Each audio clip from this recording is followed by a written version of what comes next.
Salut, prieteni! Astăzi vreau să vă vorbesc despre un alt parfum foarte, foarte cunoscut în mediul online, despre parfum de Marley Layton.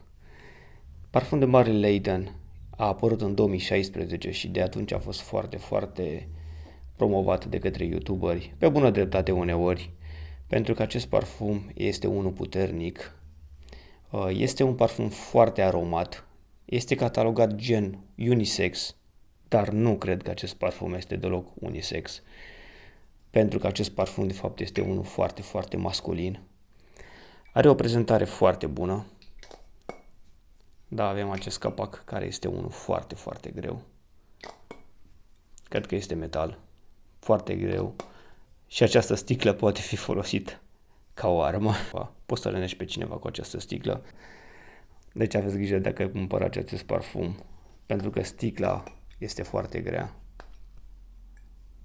Capacul este foarte greu. Acest parfum costă undeva la 240 de euro pentru 125 de mililitri apă de parfum în concentrație.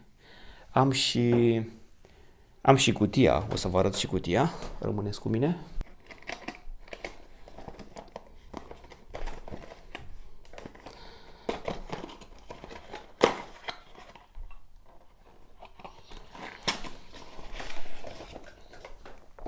Deci acesta este parfum de Marley Layton, apărut în 2016. Catalogat gen unisex, dar nu este deloc unisex. Acest parfum este unul foarte, foarte bărbătesc, foarte puternic. Este un parfum foarte aromat, spicy. Avem vanilie, avem note lemnoase de sandalwood, foarte multă levănțică și warm spicy gen piper. Câteva note florale, violetă, geranium, iasomie, dar de fapt acest parfum nu este un floral. Este un parfum foarte spicy, un parfum aromat, levănțică, un parfum puțin lemnos, cardamom și vanilie. Are o atingere dulce, dar acest parfum nu este unul dulce. Are o atingere dulce datorată vaniliei, dar nu este un parfum deloc dulce. Acest parfum este un parfum, cum am spus, pentru un boss, pentru un CEO, pentru cineva care poartă gen pardesiu, costum, un parfum office, un parfum impunător. Deci nu este genul de parfum playful precum Acqua di Gio, precum gen 1 Million, nici de cum. Acest parfum pur și simplu inspiră prestanță, da? Acest parfum inspiră respect, nu este un parfum playful, de aceea recomand înainte de a-l cumpăra, pur și simplu testați-l sau cumpărați mostre de pe site-uri specializate, de pe site-uri de încredere și testați-l nu numai o dată, dați mai multe șanse unui parfum. Nu se merită, în opinia mea, să plătești peste 240 de euro pentru un parfum dacă nu îl iubești cu adevărat. Dacă doar îți place, nu se merită, trebuie să-l iubești pentru a-l cumpăra și pentru a te simți de fapt împlinit, nu? De aceea recomand înainte de a cumpăra un parfum doar, de exemplu, acest Xerjoff Naxos. Am făcut foarte bine pentru că am cumpărat aceste mostre, pentru că dacă mă luam după youtuberii celebri și îmi spuneau că acest Xerjoff Naxos a obținut premiu pentru gen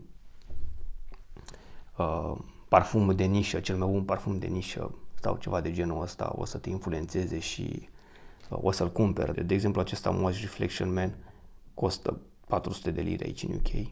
Pentru că nu consider că acest, de exemplu, Amouage Reflection 45 Extrite, da? Nu consider că merită cu adevărat banii, dar o să urmeze review-ul. Am vorbit despre acest parfum, este un parfum aromat, un parfum spicy, un parfum de boss. Poate fi folosit toamna, poate fi folosit iarna și poate fi folosit office, chiar uneori în timpul verii, pentru că de obicei în office, aer condiționat și așa mai departe. Dacă nu aplici prea mult, de exemplu 2 jeturi pe timp de vară, office este mai mult decât ok. Dar aș sugera acest parfum totul să fie folosit iarna, toamna și nu vara. Da? Este un parfum foarte potent, un parfum puternic, longevitate toată ziua, deci de dimineața până seara acest parfum stă pe piele, îți faci duș și poate atunci dispare dacă îți faci duș după 12 ore după ce ai aplicat. Dar dacă aplici acest parfum și îți faci duș după 6 ore, o să fie acolo și după ce îți faci duș.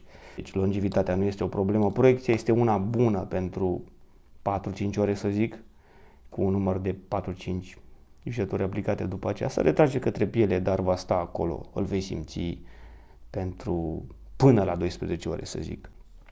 Deci, înainte de a cumpăra un astfel de parfum, testați-l riguros